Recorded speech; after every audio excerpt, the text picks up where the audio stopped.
Olá pessoal, eu sou a Luíse Castanhedo e eu estou aqui para contar para vocês as novidades sobre os bastidores da transição planetária. E hoje, pessoal, nós vamos conversar sobre a missão de Jó aqui no nosso planeta Terra. Mas antes de eu contar tudo para vocês, vamos rodar a vinheta!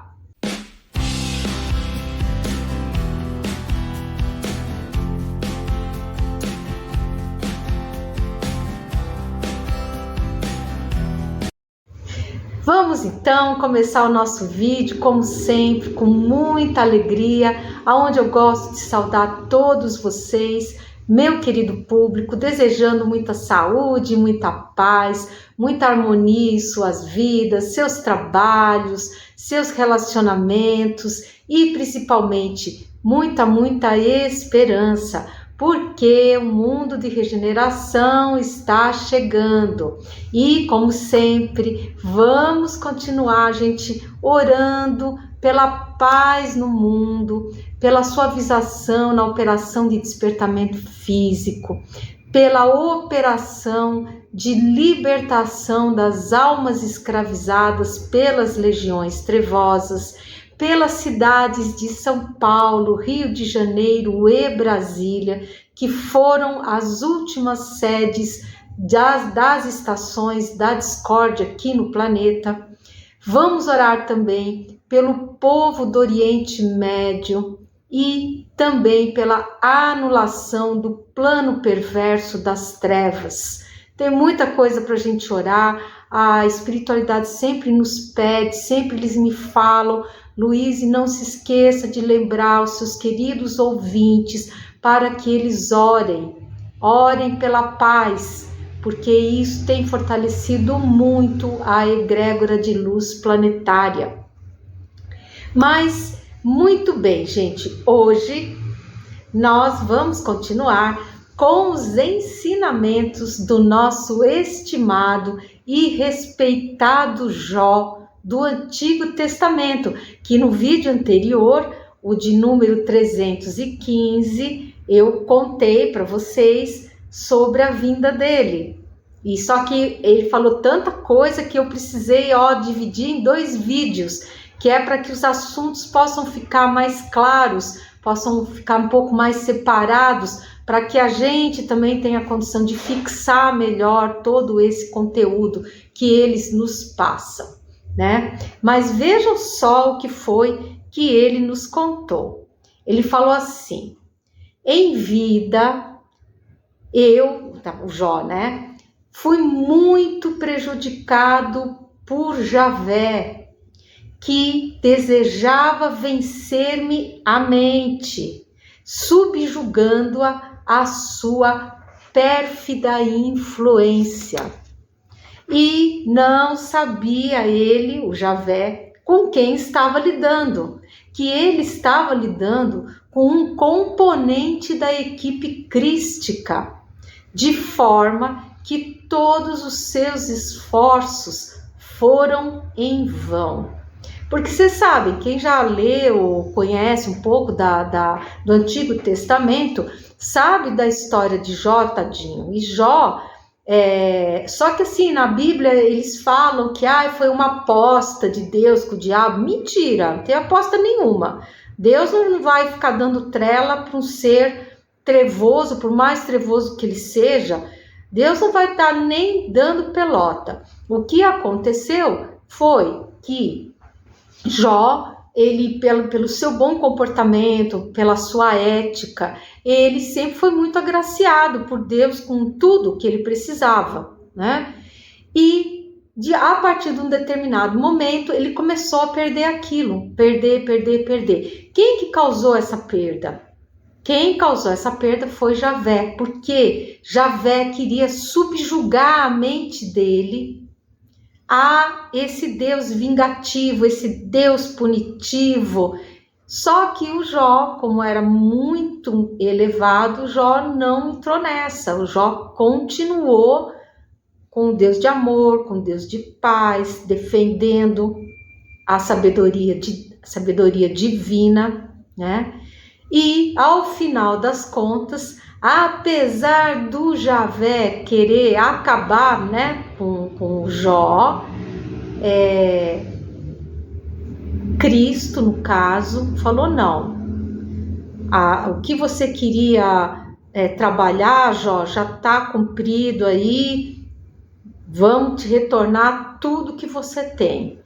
Para quê? Numa clara demonstração a Javé de que Javé não podia tudo o que ele queria, né? Então foi o que Jó nos conta agora na sequência, que ele falou assim: foi demonstrado a Javé que não podia tudo e que ele devia modificar o seu comportamento, mas ele, infelizmente, fechou-se em sua psicopatia e buscou alterar a história posteriormente na tentativa de mostrar um Deus descuidado e fraco, capaz de brigar, de contender com um reles espírito exilado. Mas a verdade sempre prevalece. E agora estamos muito próximos de concluir esta etapa evolutiva planetária. Eu fiquei bem impressionada com a informação, porque eu confesso para vocês, quando eu li a história de Jó, eu achei muito injusto aquilo. Falei, gente, o cara era bom, como assim Deus resolve fazer uma aposta e tira tudo do coitado, deixa o coitado perder tudo, ficar doente, ficar no chão ali, coitadinho, para depois dar tudo em dobro para ele? Mas que troço sem graça. Mas depois que você fica sabendo que, na verdade, aquilo foi uma tentativa de Javé de subjugar a mente de Jó, porque Javé achava que Jó era um exilado de capela, era um espírito muito inteligente, mas que não tinha aquela energia, aquela força para fazer frente à tentativa de subjugação dele. Então, Javé não sabia com quem estava lidando. Aí as coisas ficaram claras, eu entendi, falei, olha só, ainda foi uma baita de uma lição para Javé, mostrando para ele que ele não era o bambambam que ele dizia que era. Só que, infelizmente, como ele é um ser dotado de uma psicopatia gravíssima, ele não conseguiu fazer uma boa reflexão a respeito. E na sequência, claro, né, pensei assim, Jó, equipe crística, claro que eu perguntei se ele vai na convenção lá em Júpiter. Eu não penso outra coisa, gente, eu tô assim super curiosa para saber o que vai rolar, como é que vai ser essa convenção, né? Enfim, aí ele falou para mim, sim, todos nós da equipe crística vamos, em ubiquidade, é claro. Será um grande prazer ver Jesus explanar sobre o experimento de aceleração de mônadas, né? E é engraçado que sempre que eu pergunto, eles frisam, né? Eles falam, a gente vai, mas a gente vai em ubiquidade. Por que não dá para deixar a turma da quinta série, né, solta, que a gente logo apronta? Então, por isso, eles vão continuar cuidando de nós, para ver se a gente não apronta demais, né? E ele continuou, ele falou assim, então agora vocês sabem que sempre podemos e devemos resistir ao mal. E essa existência que o Jó falando, né, vivi, alavancou mais ainda a minha evolução, consolidando o meu posto na equipe crística, mostrando a todos vocês encarnados que é possível enfrentar e vencer o mal sem perder a fé. Olha que lindo, né? E a energia, sim, do Jorge, até contei para vocês no vídeo anterior, gente, era muito impressionante, muito forte, assim, era uma energia que infundiu em mim, assim, um respeito peito, era uma coisa assim que, sabe, eu não sei nem explicar para vocês. Acho que se eu pudesse me ajoelhar ali no chão, eu ajoelhava. Uma coisa muito de respeito, assim, mas não uma coisa assim impositiva, não, uma coisa amorosa, mas muito assim, muito bacana, muito assim forte energeticamente falando, né? Eu fiquei muito impactada, né? E aí eu tinha anotado uma dúvida que tinha ficado de mensagens anteriores, e eu perguntei ao Jó se ele poderia nos informar mais alguma coisa sobre a existência de um Cristo aprendiz aqui no nosso planeta, tipo, recebendo treinamento junto a Jesus, para posteriormente conduzir um mundo já com bastante experiência no assunto. Então eu perguntei se a gente tinha um desses Cristos aqui no nosso planeta Terra. Para quem é novo, está chegando agora aqui no canal, está aqui, né? Que a gente seja muito bem-vindo, muito bem-vinda. E eu vou dar só uma explicaçãozinha, então, né? Porque em vídeos anteriores, mensagens anteriores que nós recebemos uma equipe muito elevada, crística, de Mercúrio. E na ocasião eu tinha perguntado para eles por que é que todos os planetas do sistema solar não tinham iniciado os seus projetos evolutivos ao mesmo tempo. Porque cada um está num estágio, vocês sabem disso, né? Júpiter é o mais elevado, seguido de Saturno, Urano, Netuno, depois vem Marte, aí temos nós que estamos quase chegando lá no mundo de regeneração, e temos Vênus e Mercúrio que estão em estágios anteriores civilizatórios, né? E, enfim, a equipe que esteve aqui de Mercúrio nos informou, então, quando fiz essa pergunta, que o primeiro trabalho de um ser que se torna Cristo, geralmente é o de acompanhar um Cristo experiente na condução de um mundo. Então, às vezes, o mundo tem que esperar um pouquinho o início do projeto dele evolutivo até a chegada de um Cristo experiente, que vem sempre acompanhado de um Cristo que eles chamam de aprendiz, para poder pegar uma experiência de como tocar o mundo, como, né? Porque é uma tarefa cá entre nós, gente, para lá de complexa, né? E na época eu fiquei muito assim, estranhado, porque eu não imaginava, eu achava assim que a pessoa virou um Cristo, beleza, já vai lá assumir um planeta, e não é assim. A divina providência provê essa experiência a um ser já, imagina, elevadíssimo, num grau crístico, né? Para que ele possa realmente, quando ele pegar o mundo dele, ele sabe como fazer, né? Porque já viu, né? Como é que a coisa mais ou menos funciona, né? E essa equipe de Mercúrio ainda explicou que somente depois dessa experiência, se aquele Cristo se encontrar em condições de reger um planeta, ele entender que não, a experiência que eu tive foi suficiente. Então, somente depois disso que ele der o ok, é que lhe será dado um mundo para ele conduzir, né? Eu achei muito bonito, né? E eles falaram também que realmente Deus não para de criar planetas, sóis, sistemas solares, galáxias, e que todos precisam de Cristos para a sua condução, né? E realmente eu achei assim muito interessante.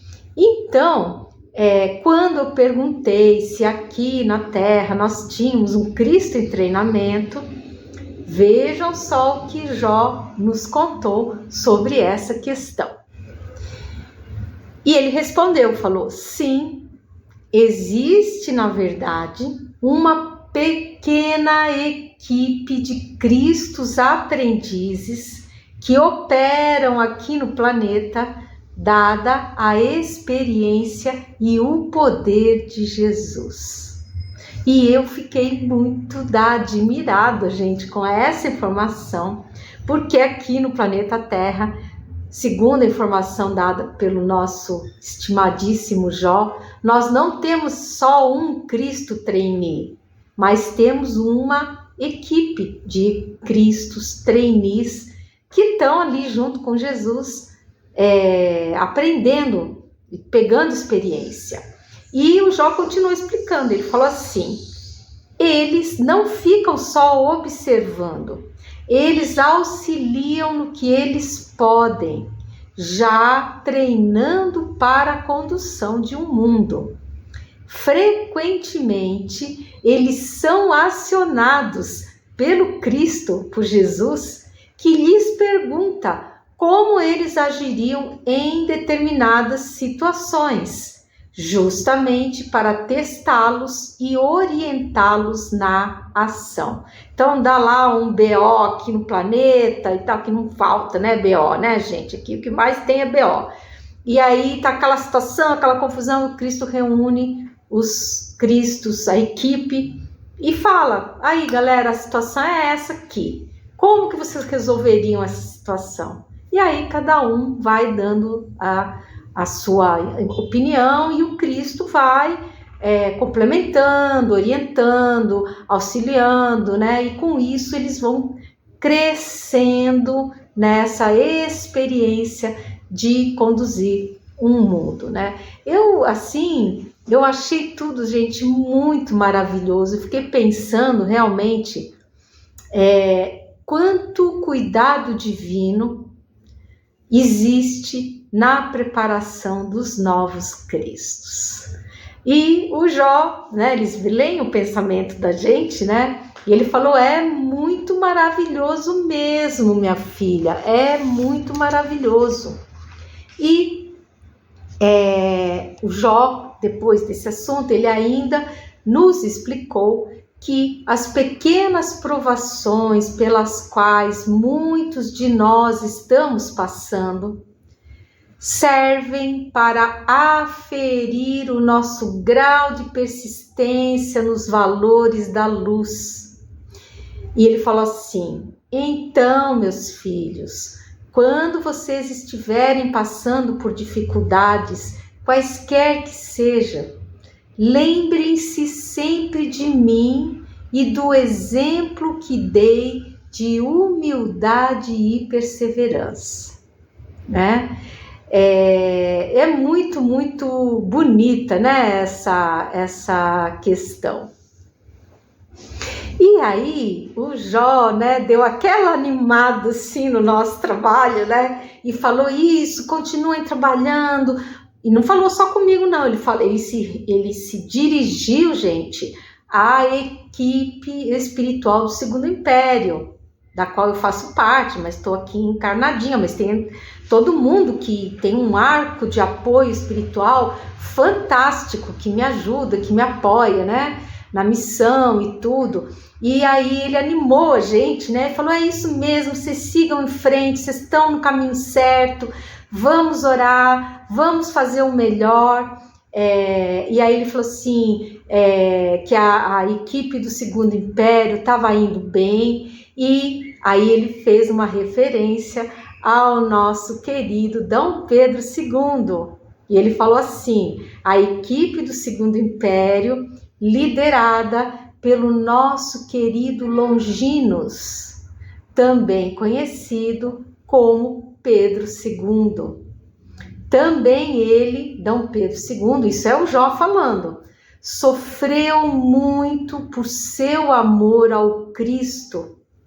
E mesmo quando foi imperador aqui no Brasil, não foi compreendido em sua bondade e avançado senso moral de responsabilidade e amor pelas terras do Brasil, que agora em breve iniciará a sua missão de coração do mundo. Já vem o Brasil se posicionando como coração do mundo e, a despeito da forte atuação trevosa, as pessoas do resto do planeta começam a perceber a amorosidade e a alegria na convivência com os brasileiros. É a semente que inicia a brotar na terra e ninguém terá permissão para arrancá-la ou pisoteá-la. Estamos prestes a entrar em um novo patamar vibratório. Continuem orando pela paz. Vão bem todos os que oram e se exercitam no bem. E resolveu ir embora. Falou, agora vou, deixo-vos a paz do Cristo, a paz do Senhor, e foi embora, gente. E eu fiquei com aquele gostinho de quero mais, eu não queria que ele fosse embora, mas ele foi embora. E eu espero, assim, eu adorei saber disso tudo, né? Porque eu não sei se vocês sabem, mas realmente D. Pedro II, ele foi a reencarnação do soldado Longinos, que foi aquele soldado que espetou a lança no coração de Jesus para abreviar o sofrimento dele e que não permitiu que quebrassem as pernas do Cristo, porque o Sinédrio queria que as pernas do Cristo fossem quebradas para que a profecia lá de Isaías não fosse cumprida, porque acho que era Isaías, que Isaías disse que as pernas do Cristo jamais seriam quebradas. E o Sinédrio queria que as pernas do Cristo fossem quebradas. E ficou pedindo para o soldado, por Longinos, fazer. E Longinos falou, não vou fazer isso. Pelo contrário, eu vou abreviar o sofrimento desse pobre homem. Claro que na época ele ainda não tinha despertado, né? Mas depois, mais para frente, na vida dele como romano, ele se converte e coitadinho, né? Fazem picadinho dele também, né? E então, assim, é uma história, assim, muito bonita, de muito amor pelo Cristo. E depois ele veio como D. Pedro II, maravilhoso, muito à frente do seu tempo, né? E que fez um governo dentro do possível, né? Claro, o pessoal era muito bruto naquela época, mas que foi sensacional, né? Então é isso, eu espero que vocês tenham gostado de saber disso tudo. Eu sou a Luíse Castanhedo, eu espero vocês no próximo episódio aqui desse canal. Um grande forte abraço e até lá!